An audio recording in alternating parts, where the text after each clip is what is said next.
Hello बच्चों, स्वागत है आप लोगों का आज की इस क्लास में। आज हम लोग पढ़ने वाले हैं कि अगर किसी यूनिफॉर्म मैग्नेटिक फील्ड में करंट कैरिंग लूप को रख दिया जाए तो उस पर टॉर्क कितना लगेगा। मतलब किसी एक समान चुंबकीय क्षेत्र में अगर किसी धारावाही लूप को रखा जाए तो उस पर लगने वाला बल आघूर्ण कितना होगा।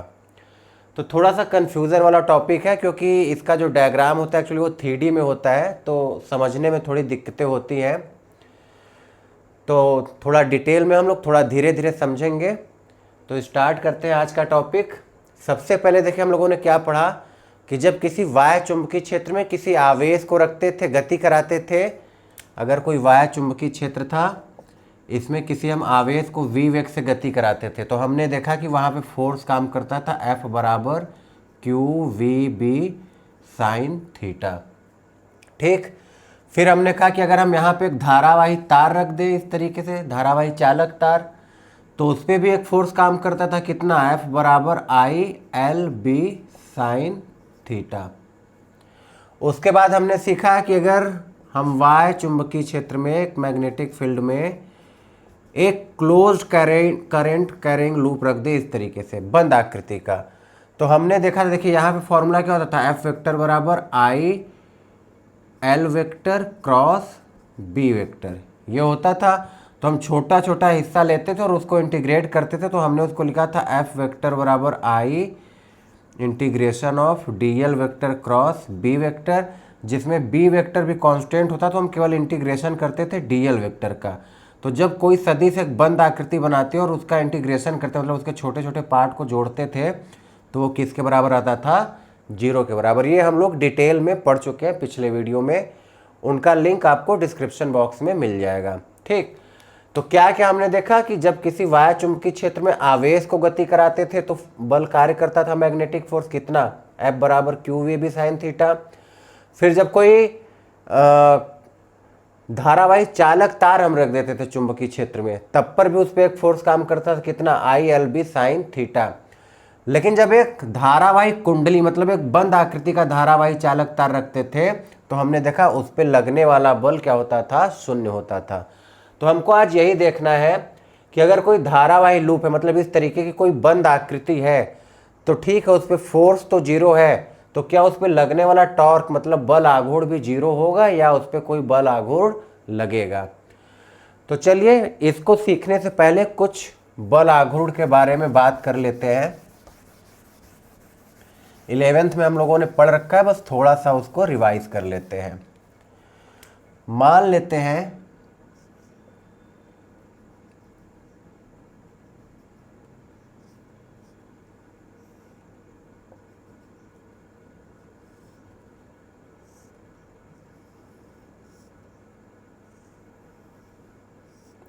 इस तरीके की कोई आकृति है जो इस वाले अक्ष के पर तक घूमने के लिए स्वतंत्र है, इस तरीके से। ठीक है, हम इसको इस लाइन के पर तक चारों तरफ इस तरीके से घुमा सकते हैं, जैसे साइकिल का पैडल होता है उसको हम चारों तरफ घुमा सकते हैं, ठीक उसी तरीके का। तो मान लीजिए एक ने फोर्स लगाया ऊपर की तरफ है, उतना ही फोर्स हमने नीचे की तरफ भी लगाया, इतना ही फोर्स F आगे की तरफ और उतना ही फोर्स F पीछे की तरफ। तो क्या इसकी स्थिति में कोई परिवर्तन होगा? देखिए ये इस तरीके से रखा गया है, ऊपर भी F फोर्स, नीचे भी F, इस साइड भी F, इस साइड भी F। तो क्या होगा? ऊपर वाला फोर्स नीचे वाले फोर्स को कैंसिल कर देगा और आगे वाला फोर्स पीछे वाले फोर्स को कैंसिल कर देगा। तो फोर्स कैंसिल हो गया, इसका मतलब F नेट किसके बराबर? 0। अब इसको जितना ऊपर बल लगा के खींचा जा रहा है उतना ही नीचे, तो ये ना तो ऊपर जा रहा है और ना ही नीचे। वैसे जितना बल आगे की तरफ लगा के खींचा जा रहा है उतना ही बल पीछे की तरफ लगा के खींचा जा रहा है, तो ना ये आगे जा रहा है और ना ही पीछे, और ना ही ये घूम पा रहा है। तो अगर घूम भी नहीं पा रहा है तो इसका मतलब टाउ नेट भी कितना है? बल आघूर्ण भी कितना है? 0 के बराबर है। अब हमने क्या किया, अभी तो ये देखिए कैसे रखा था इस तरीके से, अब हमने इसको थोड़ा सा घुमा दिया, कुछ ऐसे, मान लीजिए कुछ इस तरीके से।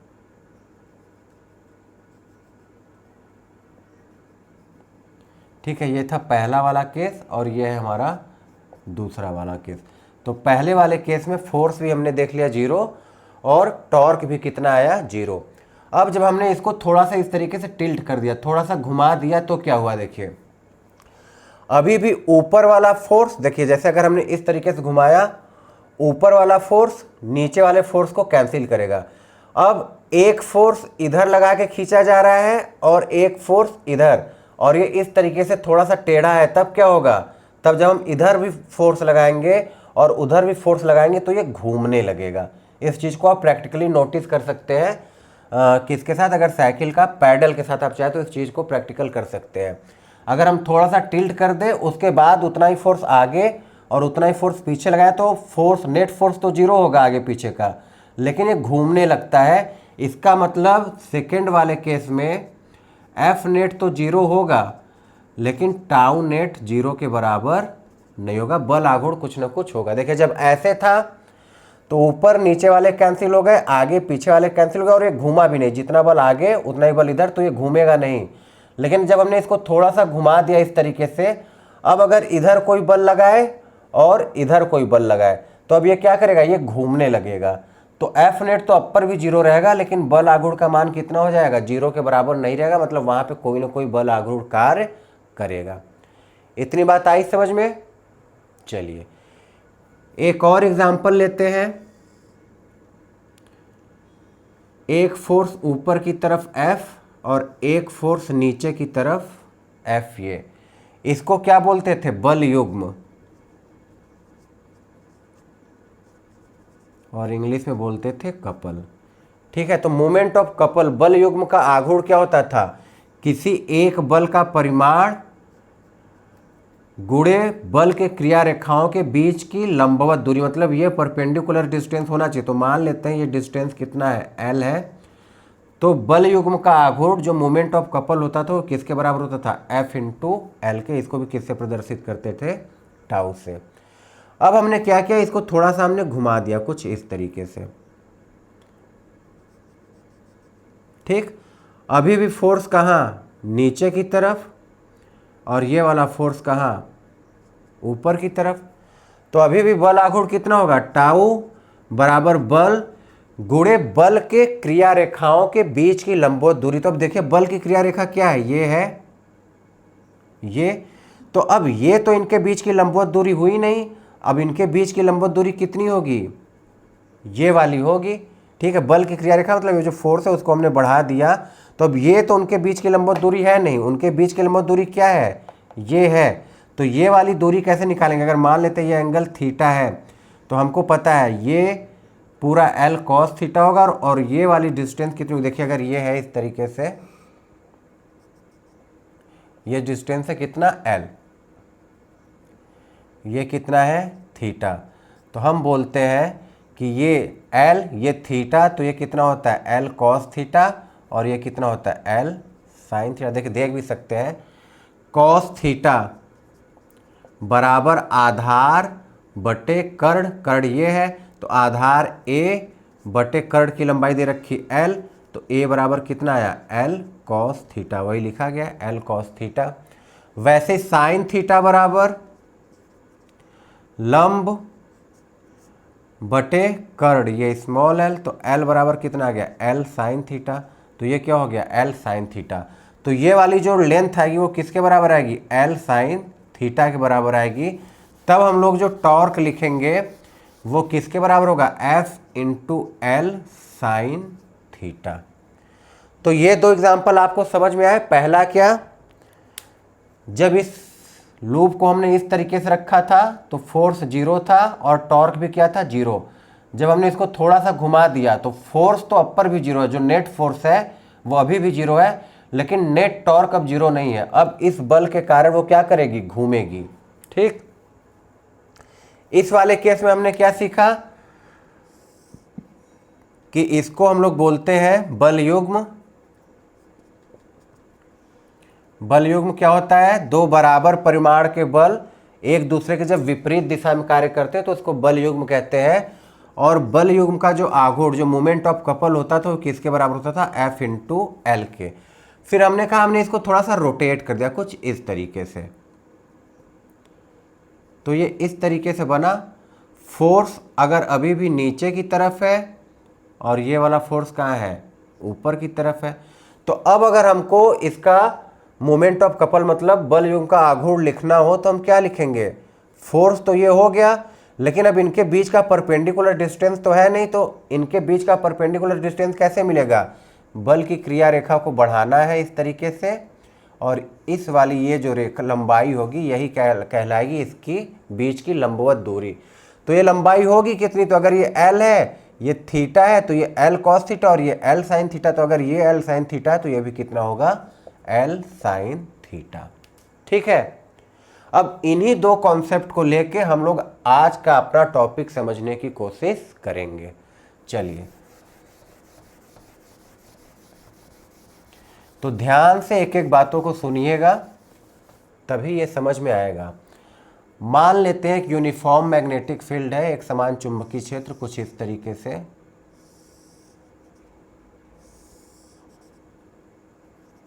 बी।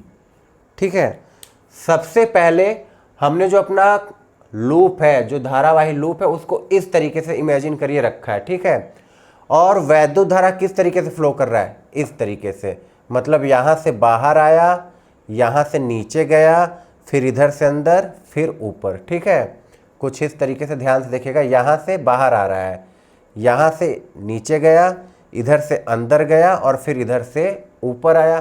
तो फोर्स कैसे निकालेंगे देखते हैं।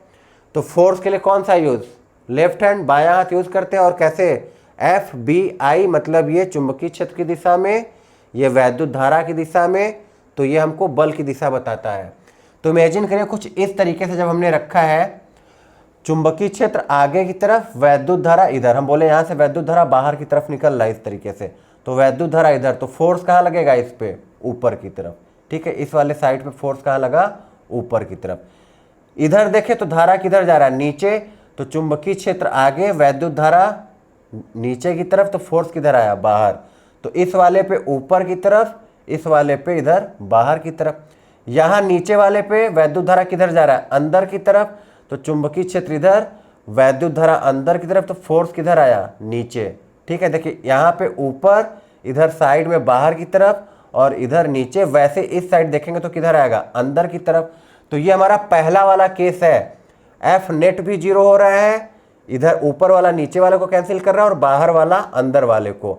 और टॉर्क भी देखिए, अगर ऐसे है तो ये बल इसको घुमा नहीं पाएगा, तो इस वाले केस में एफ नेट भी जीरो है और टाउ नेट भी जीरो है। अब हम क्या करते हैं, हम इसको थोड़ा सा घुमाते हैं, और जब घुमाते हैं तब देखते हैं क्या होता है। तो मान लीजिए कुछ इस तरीके से हमने इसको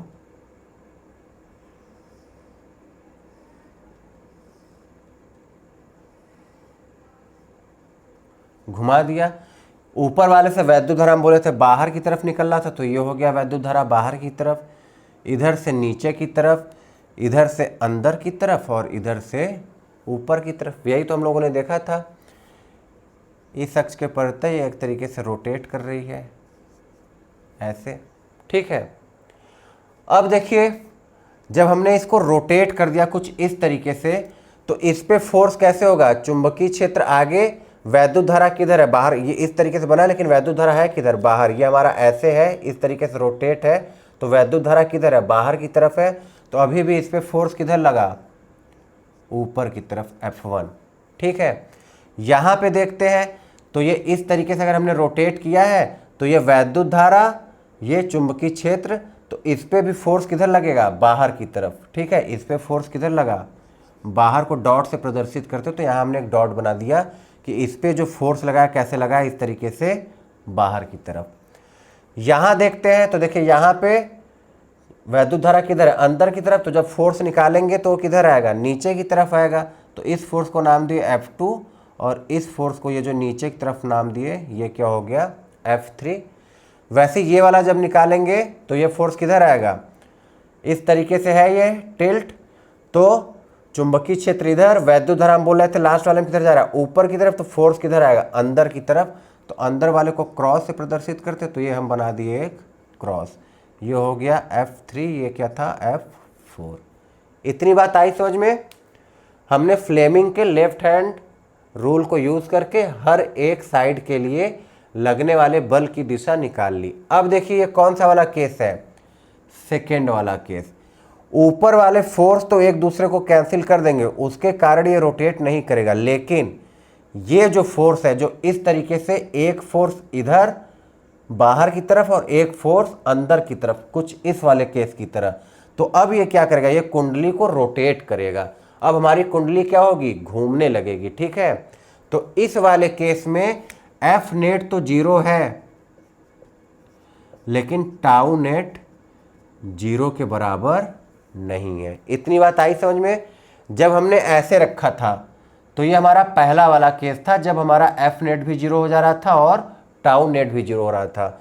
जब हमने इसको थोड़ा सा रोटेट किया, मान लीजिए कुछ इस तरीके से या इस तरीके से, कैसे भी रोटेट कर दीजिए, जब ऐसे रोटेट किया तो ठीक है, ये बल और नीचे वाला बल ये तो एक दूसरे को कैंसिल किया, लेकिन इस बल के कारण और इस बल के कारण फोर्स तो कैंसिल हो रहा है, लेकिन वो घूमने लगेगा कुंडली। अगर इसको कोई इधर पकड़ के खींचे और इसको पीछे की तरफ खींचे तो ये क्या होगा, ये रोटेट होने लगेगा, तो हमको उसके कारण एक बल आघूर्ण मिलेगा। ठीक है, मान लेते हैं ये एक आयताकार लूप है, रेक्टेंगल लूप है, तो अगर ये वाली लंबाई L है तो ये वाली लंबाई भी कितनी होगी, L। ये वाली लेंथ हमने मानी B, तो ये वाली लंबाई भी कितनी होगी, B।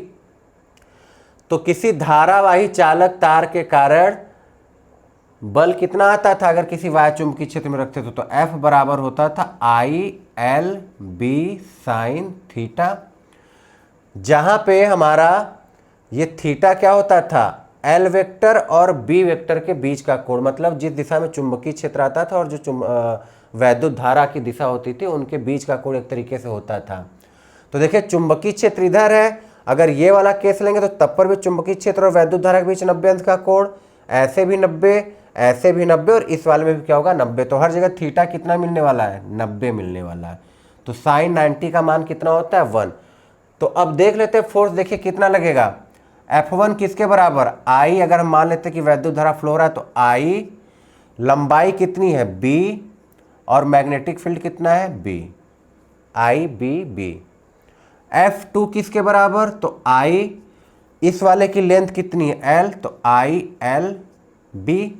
F3 किसके बराबर, तो IBB, लेंथ कितनी है B है, तो IBB। और F4 किसके बराबर, ILB। तो अब देखिए ये वाले दोनों फोर्स एक दूसरे के बराबर है और अपोजिट डायरेक्शन में, जैसे इस तरीके से है, तो ये भी, ये ऊपर की तरफ उतना ही फोर्स नीचे की तरफ, तो फोर्स कैंसिल हो गए। क्या इस फोर्स और इस फोर्स के कारण एक कुंडली घूम पाएगी, तो नहीं घूम पाएगी। इन दोनों के कारण देखते हैं, तो इस पे भी एक आगे की तरफ है ऐसे और एक किधर है, पीछे की तरफ, तो फोर्स तो कैंसिल हो जाएंगे, लेकिन इस फोर्स के कारण ये कुंडली क्या करेगी, रोटेट होने लगेगी। तो इन दोनों फोर्स के कारण हमको क्या मिलेगा, टाउ मिलेगा, इसके कारण नहीं मिलेगा। ठीक है, हमको टॉर्क किसके कारण मिलेगा, इस वाले फोर्स F2 और F4 के कारण मिलेगा। तो देखिए हुआ क्या, जब हमने इस तरीके से रोटेट किया तो हमको अब क्या चाहिए, अगर टॉर्क निकालना है तो देखिए ये वाला फोर्स ILB और ये वाला फोर्स दोनों बराबर होगा। जो हमने यहाँ पे देखा था कि अगर दो बराबर फोर्स विपरीत दिशा में काम करते तो उसको बल युग्म कहते हैं, तो वही चीज़ यहाँ पे है। दो बराबर फोर्स है, एक आगे की तरफ काम कर रहा है और एक पीछे विपरीत दिशा में काम कर रहा है, तो ये बल युग्म बन गया। तो अगर हमको बल युग्म के कारण आघूर्ण निकालना है तो हम क्या करते थे, किसी एक बल का परिमाण, तो एक बल का परिमाण कितना हो गया, ILB गुणे उनके बीच की लंबवत दूरी, बल के क्रिया रेखा के बीच की लंबवत दूरी। तो हमको यही सोचना कि ये परपेंडिकुलर डिस्टेंस निकलेगा कैसे। तो देखिए अगर इस तरीके से था, बल ऐसे होता और ऐसे होता तो परपेंडिकुलर डिस्टेंस ये वाला हो जाता, लेकिन अब ये ऐसे नहीं, ये कैसे है, ऐसे है, एक फोर्स इधर एक फोर्स इधर, तो अब ये तो सीधा है नहीं, तो ये परपेंडिकुलर डिस्टेंस तो हुआ नहीं। परपेंडिकुलर डिस्टेंस क्या होगा, ये वाला होगा।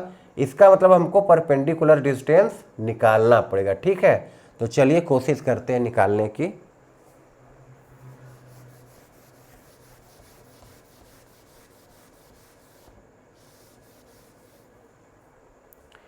तो इसका टॉप व्यू लेके चलते हैं, ये वाला हिस्सा। ठीक है, ये वाला हिस्सा अगर लेके चले तो ये कुछ इस तरीके से है।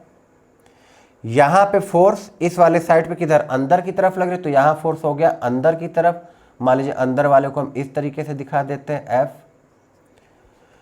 इस वाले पे फोर्स बाहर की तरफ है, तो ये बाहर की तरफ हो गया, इस तरीके से हमने इसको दिखाया, ठीक है। इस वाले साइड पे फोर्स अंदर की तरफ, तो इस किनारे पे हमने फोर्स अंदर की तरफ दिखा, तो मान लीजिए हम उसको कुछ दिखाते हैं इस तरीके से। ये दोनों फोर्स क्या है, एक दूसरे के बराबर है। इस वाले की देखिए लंबाई कितनी है, तो b है, तो इसकी लंबाई कितनी हो गई, b के बराबर हो गई। इतनी बात आई समझ में। हमने इस लूप का टॉप व्यू लिया ताकि हमारा डायग्राम आसानी से बन जाए, हम चीज़ों को आसानी से समझ सके। तो जब टॉप व्यू लिया तो हमको केवल ये दिखाई दिया, तो यहाँ पे देखिए जो फोर्स लगेगा वो किधर है, बाहर की तरफ, ऐसे यहाँ पे है बाहर की तरफ, इस तरीके से। तो हमने उस फोर्स को इस तरीके से दिखा दिया, ठीक है। यहाँ पे फोर्स किधर लगा, अंदर की तरफ, ऐसे ऐसे, तो हमने उस फोर्स को कुछ इस तरीके से दिखा दिया। ये लंबाई कितनी है, b, ठीक है। अब देखिए जब इस तरीके से हम कुंडली को रखते हैं, तो अगर कुंडली के लंबवत कोई परपेंडिकुलर इस तरीके से रेखा खींचे तो इसको बोला जाता है कुंडली का अक्ष, ठीक है। ये याद रखिएगा, ये हमारा लूप है, इस लूप के परपेंडिकुलर इस तरीके से हम कोई रेखा खींच दे लाइन, तो वही कहलाएगा कुंडली का अक्ष। तो जब देखिए कुंडली लंबवत है तो अक्ष और चुंबकीय क्षेत्र के बीच में जीरो एंगल कितना है, 0 अंश, दोनों एक दूसरे के समांतर है। कुंडली है हमारा, मैग्नेटिक फील्ड के परपेंडिकुलर है, तो अक्ष क्या हुआ, चुंबकीय क्षेत्र के समांतर, मतलब एंगल कितना हुआ, 0 हुआ। अगर हम कुंडली को थीटा कोण घुमाएं तो ये हमारा अक्ष भी तो उतना ही घूमेगा, जितना हमारा हाथ घूम रहा है उतना ही ये मार्कर भी घूम रहा है। तो अगर हम थीटा कोण हथेली घुमाए हैं तो थीटा कोण ये अक्ष भी घुमा, मतलब ये जो हमारा अब अक्ष है परपेंडिकुलर, ये चुंबकीय क्षेत्र, ये हमारा हो गया चुंबकीय क्षेत्र, इसके साथ कितना एंगल बना रहा है, थीटा। मान लेते हैं कि हमने थीटा एंगल घुमाया है। इतनी बात आई समझ में। तो अब देखिए अगर हमको परपेंडिकुलर डिस्टेंस इनकी चाहिए तो हम क्या करेंगे, इनके क्रिया रेखा को इस तरीके से बढ़ाएंगे, ये, और ये वाली होगी परपेंडिकुलर डिस्टेंस। तो हमको ये सोचना है कि ये वाली अब हम दूरी निकालें कैसे। हमको ये वाला लेंथ पता है, किसी तरीके से हम एंगल अगर पता कर ले तो हम ये वाला और ये वाला लेंथ निकाल सकते हैं। तो देखिए अगर ये थीटा है, इसको हम पीछे की तरफ बढ़ाएं इस तरीके से, ये थीटा तो ये भी थीटा, ठीक। ये हमने परपेंडिकुलर लाइन खींचा है क्योंकि हमने क्या बोला कि ये जो अक्ष होता है वो कुंडली के तल के लंबवत होता है, तो लंबवत का मतलब ये 90 अंश का कोण है, तो ये पूरा भी 90 अंश का होगा। तो अगर ये पूरा 90 है, ये थीटा, तो ये कितना होगा, 90 माइनस थीटा, ठीक। ये कितना होगा, तो ये 90 अंश होगा। तो एक एंगल 90 माइनस थीटा, दूसरा एंगल 90, तो तीसरा एंगल कितना हो जाएगा, 180 अंश में से माइनस कर दीजिए, तो 180 माइनस ये वाला 90 माइनस ये वाला 90 माइनस थीटा, तो 180 माइनस 90 प्लस थीटा, तो ये कट जाएगा, बचेगा कितना, थीटा। ये एंगल हमको मिल गया कितना, थीटा के बराबर। तो अभी हमने देखा था अगर ये लेंथ L, ये एंगल थीटा, तो ये होता था L cos थीटा और ये होता था L sin थीटा। तो अब लेंथ कितनी है, B, ये लेंथ B, ये एंगल थीटा, तो ये B cos थीटा, तो ये लेंथ कितना होगा, B sin थीटा। तो हमको अब ये परपेंडिकुलर डिस्टेंस मिल गया कितना, B sin थीटा के बराबर। इसका मतलब जो टॉर्क आएगा वो किसके बराबर होगा, F L B into B sine theta. आई बात समझ में। हमने टॉर्क निकाल लिया, कितना है, F L into B sine theta. अब ये देखिए एक आयत है, आयत के एक भुजा की लंबाई L और दूसरे भुजा की लंबाई B। तो अगर कोई हमसे पूछे कि आयत का क्षेत्रफल कितना हुआ तो हम लिखेंगे L गुणे B। तो हम L गुणे B की जगह क्या लिख सकते हैं, A लिख सकते हैं। तो ये कितना हो जाएगा, I A, L और B की जगह, और ये capital B into sine theta, tau बराबर IAB साइन थीटा। ये तब था जब इसमें फेरों की संख्या क्या थी, केवल एक। अगर कई फेरे हो तो मान लेते हैं n फेरे हैं, तब इसी को हम लिख सकते हैं टाउ बराबर NIAB साइन थीटा। नोट कर लीजिए इतनी बातें। अब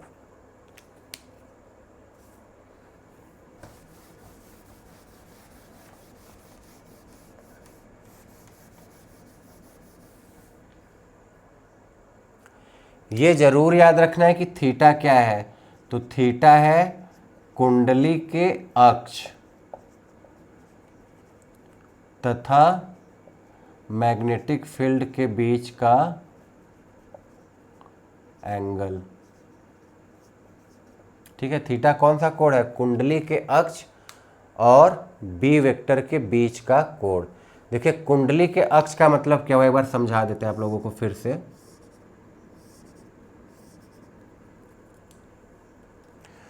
ये क्या है? कुंडली है। अभी जब हमने चुंबकीय क्षेत्र के इसको लंबवत रखा, अभी हमारा जो कुंडली का तल है वो चुंबकीय क्षेत्र के लंबवत है, तो इसका अक्ष क्या होगा? एक हम परपेंडिकुलर लाइन खींचेंगे इस तरीके से इस तल के, वही कहलाएगा कुंडली का अक्ष। तो इस वाले केस में हमारा ये जो मैग्नेटिक फील्ड है बी और जो कुंडली का अक्ष है वो दोनों एक दूसरे के समांतर है। ठीक है, तो अगर समांतर है तो इसका मतलब हम थीटा क्या रखेंगे? 0, और साइन 0 का मान क्या होता है? 0। तो जब ये वाला एंगल थीटा क्या है? 0 अंश, तो टॉर्क कितना है? 0। मतलब इस वाले केस में कोई भी बल आघूर्ण कार्य नहीं कर रहा है। अब देखिए जब हम इसको घुमा रहे हैं कुछ इस तरीके से, ऐसे, ठीक है, ये हमारा हो गया अक्ष हो गया ऐसे, और कुंडली का तल हो गया ऐसे। तो अगर हमसे कोई बोले कि कुंडली का तल चुंबकीय क्षेत्र के साथ थीटा कोण बना रहा है, ठीक है, कुंडली का तल चुंबकीय क्षेत्र के साथ कितना एंगल बना रहा है? थीटा। तो हमको कुंडली के तल का चुंबकीय क्षेत्र के साथ एंगल नहीं चाहिए, हमको क्या चाहिए? कुंडली के अक्ष का। तो कुंडली का देखिए अक्ष कैसे होगा? इस तरीके से कुंडली के तल के लंबवत, मतलब ये वाला जो पूरा एंगल होगा ये कितना होगा? 90 डिग्री। तो अगर हमको कुंडली के अक्ष से एंगल देखना है इसका, तो ये वाला एंगल कितना हो जाएगा? 90 माइनस थीटा। तो ये याद रखना है कि अगर कुंडली के तल तथा मैग्नेटिक फील्ड के बीच का एंगल कितना दिया है? थीटा, तब कुंडली के अक्ष तथा मैग्नेटिक फील्ड के बीच का कोण हम कितना लेंगे? 90 माइनस थीटा। तो न्यूमेरिकल में ध्यान देना है, हमको कुंडली के अक्ष और चुंबकीय क्षेत्र के बीच का कोण चाहिए, हमको कुंडली के तल और चुंबकीय क्षेत्र के बीच के कोण से मतलब नहीं होगा। तो अगर कुंडली के तल तथा चुंबकीय क्षेत्र के बीच का कोण कितना है? थीटा, तो हम क्या लेंगे? थीटा की वैल्यू हम लेंगे कुंडली के अक्ष तथा चुंबकीय क्षेत्र के बीच का कोण, जो कि किसके बराबर आएगा? 90 माइनस थीटा के बराबर। ठीक है, तो ये याद रखिएगा, नोट कर लीजिए।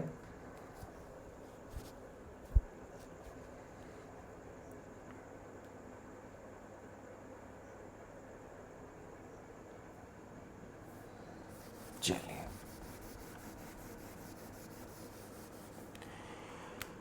ये जो NIA लिखा है ये बराबर होता है कैपिटल M के। कैपिटल M बराबर NIA। कैपिटल M है क्या? तो कैपिटल M है चुंबकीय द्विध्रुव आघूर्ण, मैग्नेटिक डाइपोल मोमेंट।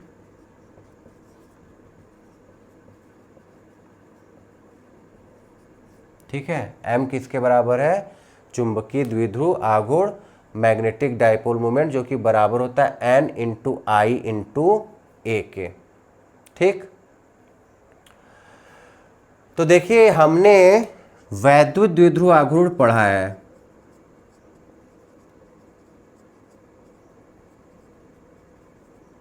उसमें क्या होता था? दो बराबर परिमाण के आवेश किंतु विपरीत प्रकृति के, मतलब एक प्लस क्यू होता था तो दूसरा माइनस क्यू होता था, उनको बहुत ही कम दूरी पर रखते थे तो एक वैद्युत द्विध्रुव बनता था, जिसका द्विध्रुव आघूर्ण क्या होता था? P वेक्टर बराबर Q इंटू 2L वेक्टर, जहाँ की 2L होती थी इनके बीच की दूरी।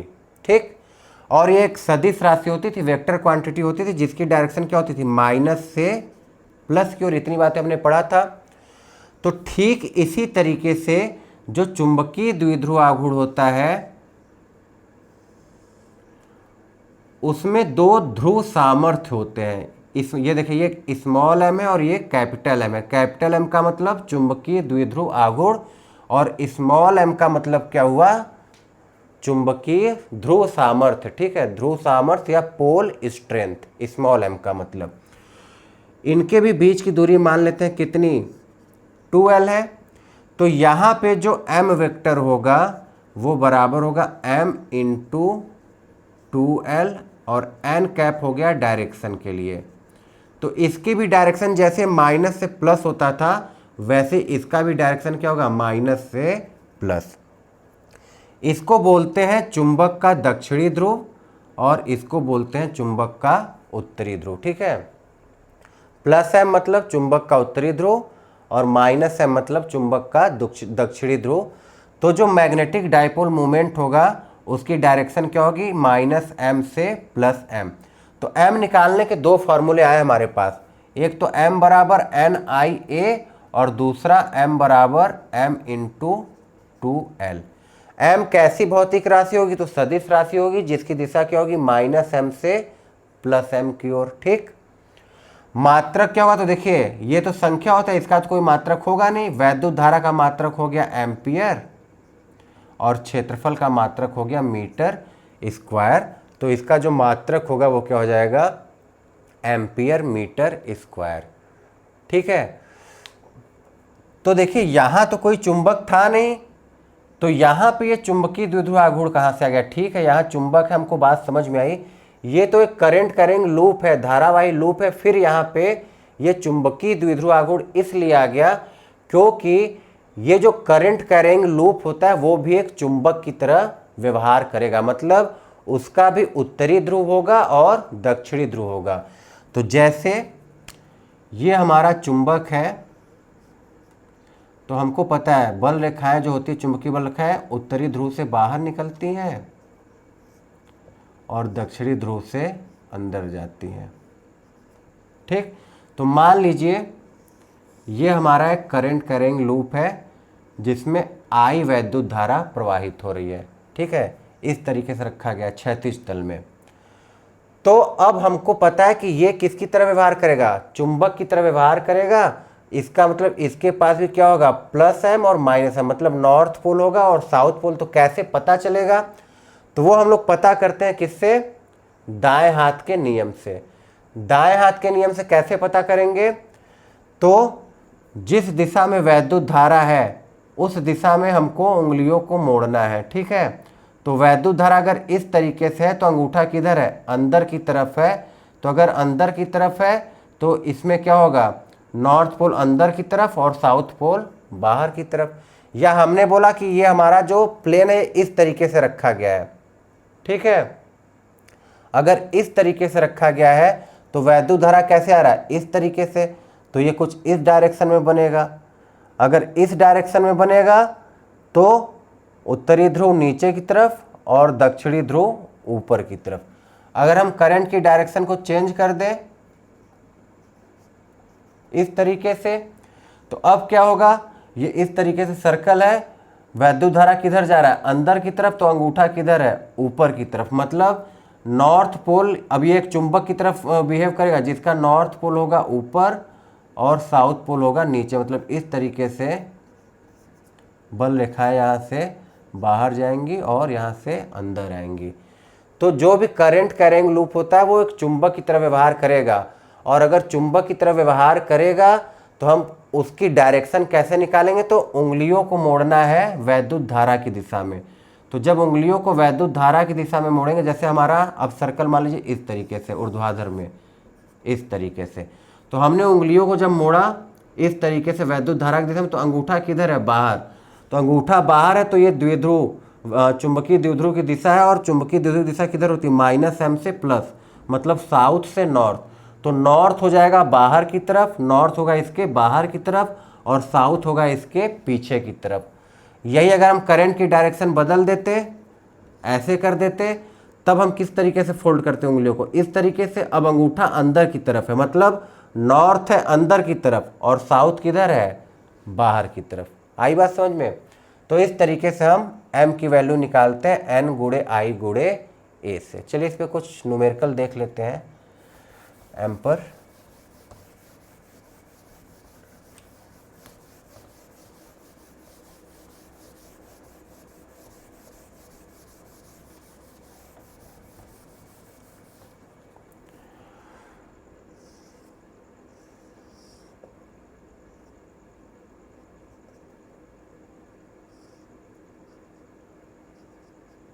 चलिए, I वैद्युत धारा है, R त्रिज्या का एक धारावाही लूप है, हमसे चुंबकीय द्विध्रुव आघूर्ण मैग्नेटिक डाइपोल मोमेंट पूछ रहा है कि कितना होगा।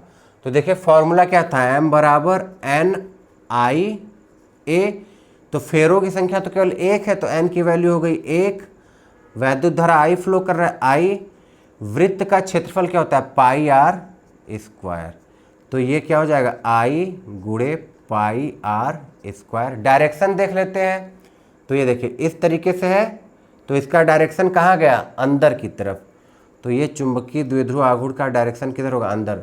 दायां हाथ यूज करना है इसके लिए, उंगलियों को वैद्युत धारा की दिशा में, तो जब उंगलियों को वैद्युत धारा की दिशा में रखे तो अंगूठा किधर है अंदर की तरफ है, तो इसका मतलब इसका डायरेक्शन किधर होगा अंदर की तरफ होगा।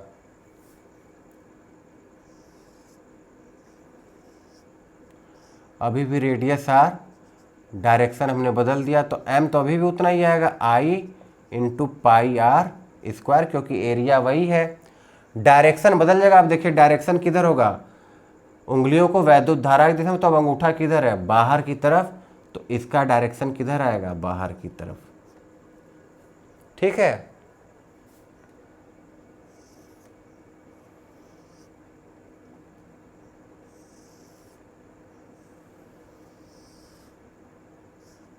ये R ये 2R, दोनों में मान लेते हैं I वैद्युत धारा प्रवाहित हो रहा है, हमको M बताना है कितना होगा।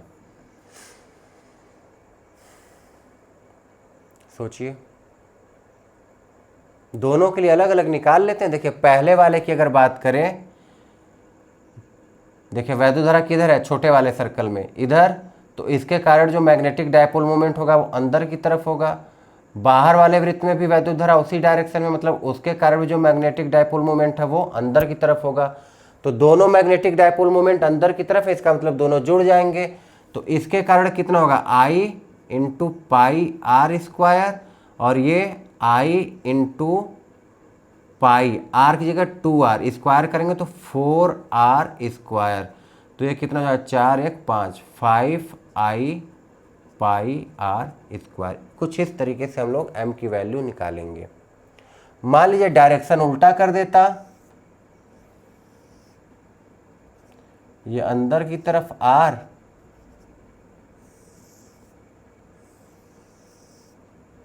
और ये इधर को हो गया I, ये I, और ये हो गया 2r।